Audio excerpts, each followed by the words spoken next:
Je vous salue au nom de Jésus-Christ, notre Seigneur et Sauveur. Dans ce message, nous allons voir ensemble l'épouse du Christ et les 7 femmes. L'épouse du Christ et les 7 femmes. Avant d'entamer la parole de Dieu, prions ensemble. Notre Père qui es aux cieux, que ton nom soit sanctifié, que ton règne vienne, que ta volonté soit faite sur la terre comme au ciel. À travers ton Saint-Esprit, assistez-nous dans la compréhension de cette parole. Inspire-nous, Père éternel de Jésus, nous te prions. Amen. L'épouse du Christ et les 7 femmes. Il est écrit, et 7 femmes saisiront en ce jour un seul homme, et diront, nous mangerons notre pain et nous nous vêtirons de nos habits. Fais-nous seulement porter ton nom. Enlève notre opprobre. Ésaïe chapitre 4, verset 1. Aujourd'hui, nous allons regarder ensemble les 7 femmes révélées à Ésaïe le prophète à la fin des temps. Qui est l'homme que ces 7 femmes supplieront d'être appelées par son nom? Il est écrit, car je suis jaloux de vous d'une jalousie de Dieu, parce que je vous ai fiancé à un seul époux, pour vous présenter à Christ comme une vierge pure. 2 Corinthiens chapitre 11, le verset 2. L'homme que ces femmes supplieront est Christ, selon la parole de Dieu. Comprenez-vous, ces femmes, mes chers amis, que la parole de Dieu nous raconte leurs signes qui les caractérisent. Nous allons voir. D'abord, numéro 1, elles ont leur propre nourriture. Ces femmes ont leur propre nourriture. Signe numéro 2, elles ont leurs propres vêtements. Le signe numéro 3, elles ont honte. Elles ont honte parce qu'elles n'ont pas de mari à elles, et mari qui leur appartiennent. Numéro 4, le signe numéro 4, c'est qu'elles n'ont pas besoin de son signe. Tout ce qu'elles ont besoin, c'est son nom. Elles désirent être appelées par son nom. Elles désirent porter son nom. Elles ne désirent pas autre chose de lui. Que signifie cette nourriture spirituelle? Il est écrit, Jésus leur a dit, je suis le pain de vie. Celui qui vient en moi n'aura jamais faim, et celui qui croit en moi n'aura jamais soif. Jean chapitre 6, le verset 35. Jésus est le pain de vie, sa parole est le pain de vie. Mais ces femmes qui ont d'autres aliments, qui ont d'autres nourritures à manger, obtiennent leur nourriture de leur mère. C'est leur propre mère qui les nourrissent. Que signifie spirituellement, que signifie le vêtement spirituel, le fin lin? Il est écrit, et il lui a été donné de se revêtir d'un fin lin, éclatant, pur, car le fin lin, ce sont les œuvres justes des saints. Apocalypse chapitre 19, verset 8. Le vêtement, comme nous venons de le lire, le fin lin décrivent les actes de justice. Mais ces femmes, leur justice leur est donnée par leur mère. Elles obtiennent leur justice de leur mère. Et c'est leur mère qui les a vêtues. Mais leur mère est une prostituée.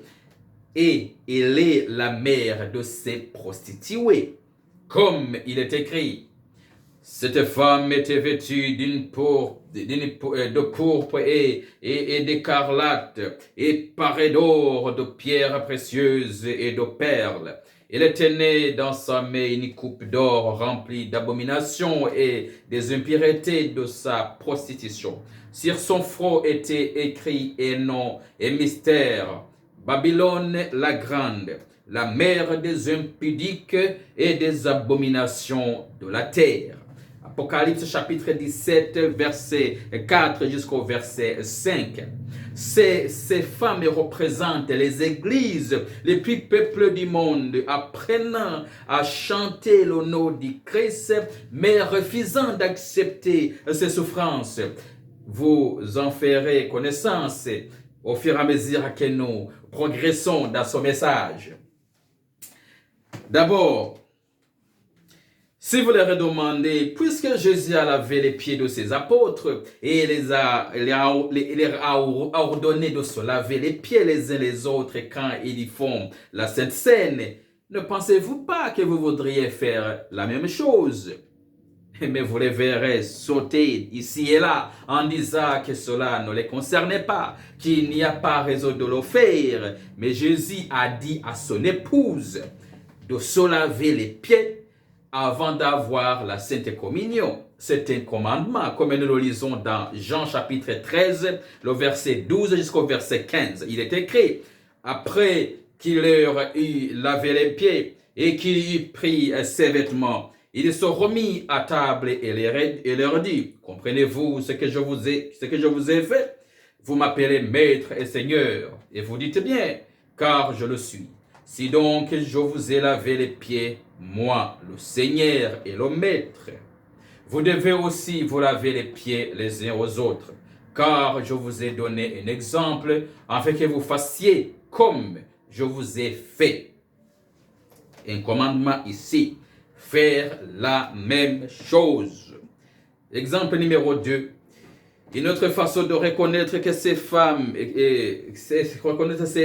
dont on parle ici, est que Christ a donné son sceau à son épouse, afin qu'elle apparaisse pour montrer sa gloire. Mais dites-leur, ces femmes, d'accepter le signe de Christ, le signe de cet homme, et ils vous diront qu'ils en ont, et les anneaux est signe qui est le leur. Quel est le signe que Christ a donné à son épouse et que ces femmes ne veulent pas avoir? Il est écrit, sanctifiez mes sabbats et qu'il soit entre moi et vous un signe auquel on connaisse que je suis l'Éternel, votre Dieu. Ézéchiel chapitre 20, le verset 20. Le sabbat qui est le signe de l'épouse du Christ, est-ce que ces femmes haïssent parce qu'elles ont leur propre signe qui viennent de leur mère, qui est le premier jour de la semaine. Maintenant, regardons la fuite. L'épouse du Christ est sur le point d'agir parce que les femmes s'opposeront à elle parce que le Christ a refusé de les reconnaître, ne sachant pas d'où vient-elle, d'où est-ce qu'elle sort. Et ainsi, elles sont unies contre lui et son épouse. Comme il est écrit, priez pour que votre fuite n'arrive pas en hiver, ni un jour de sabbat. Matthieu chapitre 24, le verset 20. La mère de ces femmes, après avoir réalisé que le Christ avait refusé que ses filles soient appelées en son nom, ou que ses filles portent son nom, leur demandera de s'unir à elle, en lui donnant le pouvoir, plus de pouvoir, lui donner leur autorité pour trouver un moyen de s'opposer à cet homme qui est le Christ, comme elles ont fait déjà jusqu'à présent. On voit des appels à l'unité, des mouvements œcuméniques qui prennent place jour après jour. Il est écrit, chers amis, ils ont eux-mêmes des saints et ils donnent leur puissance et leur autorité à la bête. Ils combattront contre l'agneau et l'agneau les vaincra parce qu'il est le Seigneur des seigneurs et le roi des rois. Et les appelés, les élus et les fidèles qui sont avec lui les vaincront aussi. Apocalypse chapitre 17, verset 13 jusqu'au verset 14. Bonne nouvelle, le Christ, l'agneau, le Seigneur des seigneurs vaincra cette femme et ses filles. Et son épouse aussi les vaincra. Oui, c'est vrai que l'épouse du Christ s'enfuira et il ne lui arrivera rien. Mais à ces femmes, les choses seront difficiles pour elles, car quand le Christ reviendra, prendre son épouse, il les anéantira dans sa colère pour venger son épouse. Comme il est écrit, les rois de la terre, les grands, les chefs militaires, les riches et les puissants, tous les esclaves et les hommes libres se cacheraient dans les cavernes et dans les rochers des montagnes. Il disait aux montagnes et aux rochers, tombez sur nous et cachez-nous devant la face de celui qui est assis sur le trône et devant la colère de l'agneau, car le grand jour de sa colère est venu et qui peut subsister. Apocalypse chapitre 6, verset 15 jusqu'au verset 17. Qui peut subsister ce jour? Seuls ceux qui ont la marque de Dieu, ceux qui ont le sceau de Dieu, l'épouse du Christ subsistèrent. Bien-aimés, avez-vous réalisé que Christ n'a qu'une seule épouse, mais qu'il y a beaucoup d'autres femmes là-bas qui se battent pour son nom, qui se battent pour porter son nom, mais ils refusent de porter son vêtement, qui est les œuvres de justice. Ils refusent de vivre selon sa parole. Alors, quel côté êtes-vous aujourd'hui? Avez-vous le sceau du Christ? Acceptez-vous que le Christ vous nourrisse? Croyez-vous que Christ vous revêt, vous habille de son vêtement, de son fin laine? Spirituellement parlant, les vierges ou filles ou épouses signifie l'église. Spirituellement parlant, lorsqu'on parle de ces femmes ici, on parle des églises car elles sont nombreuses. Il est écrit, voici que l'Éternel proclame aux extrémités de la terre. Dites à la fille de Sion, voici ton sauveur arrive, voici le salaire est avec lui et les rétributions le précèdent. Ésaïe chapitre 62, le verset 11. L'église du Christ s'appelle une vierge ou une épouse. Les églises de Satan sont appelées les filles parce qu'elles sont nombreuses. C'est ce que Dieu montra à son prophète Ésaïe. Comme il est écrit, et cette femme saisiront en ce jour, et c'est l'homme qui diront, nous mangerons notre pain et nous nous vêtirons de nos habits. Faites-nous seulement porter ton nom, enlève notre opprobre. Ésaïe chapitre 4, le verset 1. Jésus a déjà renié ces femmes, car Jésus n'est pas un prostitué. Il n'a qu'une seule épouse. Comme il est écrit, ceux qui me disent Seigneur, Seigneur, n'entreront pas tous dans le royaume des cieux, mais celui-là seul qui fait la volonté de mon Père qui est dans les cieux. Plusieurs me diront à ce jour-là, Seigneur, Seigneur, n'avons-nous pas prophétisé par ton nom? N'avons-nous pas chassé des démons par ton nom? Et n'avons-nous pas fait beaucoup de miracles par ton nom? Alors je leur dirai ouvertement, je ne vous ai jamais connu, retirez-vous de moi, vous qui commettez l'iniquité. Matthieu chapitre 7, le verset 21 jusqu'au verset 23. Alors, après que Jésus ait renié ces femmes, que dira-t-il alors? Il est écrit, ensuite il dira à ceux qui seront à sa gauche, retirez-vous de moi, maudits, allez dans le feu éternel, qui a été préparé pour le diable et pour ses anges. Matthieu chapitre 25, le verset 41. Nous savons maintenant qui est le père de ces femmes. Il est Satan et ils seront jugés tous ensemble. Très bientôt, chers amis, le signe de Dieu distinguera l'épouse du Christ et les filles de la prostituée. Et alors, la ligne de démarcation sera tracée entre ceux qui servaient Dieu et ceux qui ne le servaient pas. Nous lisons dans la tragédie des siècles, chapitre 38, page 658, paragraphe 1.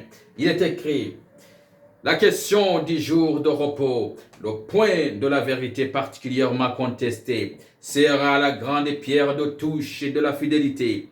Lorsque les hommes seront soumis à cette épreuve finale, une ligne de démarcation claire et précise sera établie entre ceux qui servaient Dieu et ceux qui ne le servaient pas. D'une part, l'observation du faux jour de repos, conformément à une loi de l'État opposée au quatrième commandement, constituera la soumission à une autorité en conflit avec celle de Dieu. Et d'autre part, l'observation du vrai jour de repos selon la loi de Dieu sera une épreuve de fidélité au Créateur. Tandis que les uns, en acceptant le signe de leur soumission au pouvoir terrestre, prendront la marque de la bête, les autres, en choisissant le signe de la fidélité à l'autorité divine, recevront le sceau de Dieu. La tragédie des siècles, chapitre 38, page 658, paragraphe 1. Donc, la dernière bataille, ce n'est pas avec des armes, même si nous en voyons partout dans le monde. Mais cette guerre sera basée sur une seule chose, l'adoration. Le prince de ce monde, Satan, va faire de son mieux pour être adoré par tous les habitants de la terre. Mais toujours il y aura ceux qui obéiront au roi du ciel, même s'il les oblige à mourir. Car ce n'est pas la première fois que Satan tue des disciples et fidèles de Christ, mais ils ont toujours obéi jusqu'à la mort. Ils ont toujours été fidèles jusqu'à la mort.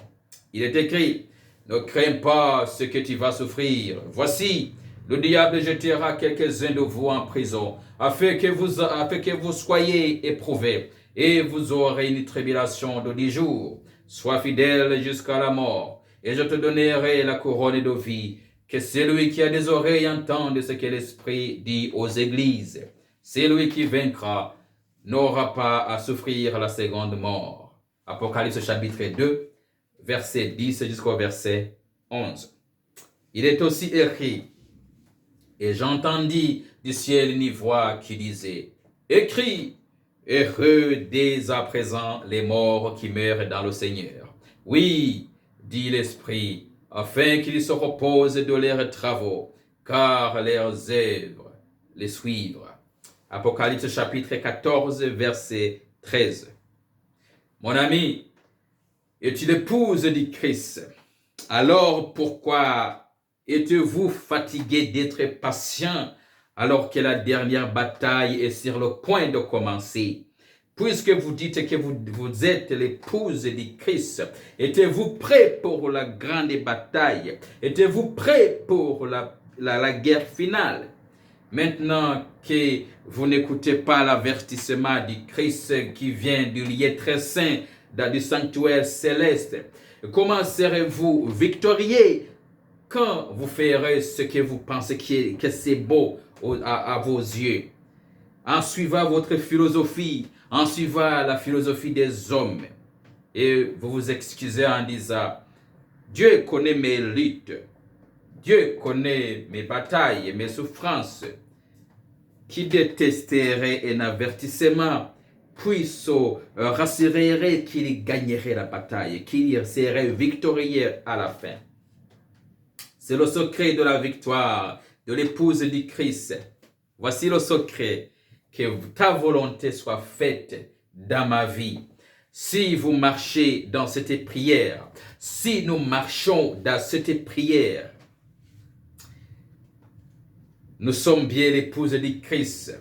Mais si nous faisons ce que nous voulons, arrêtons donc de prétendre que nous sommes l'épouse du Christ. Arrêtez de prétendre que vous êtes l'épouse du Christ alors que vous ne marchez pas dans ses commandements.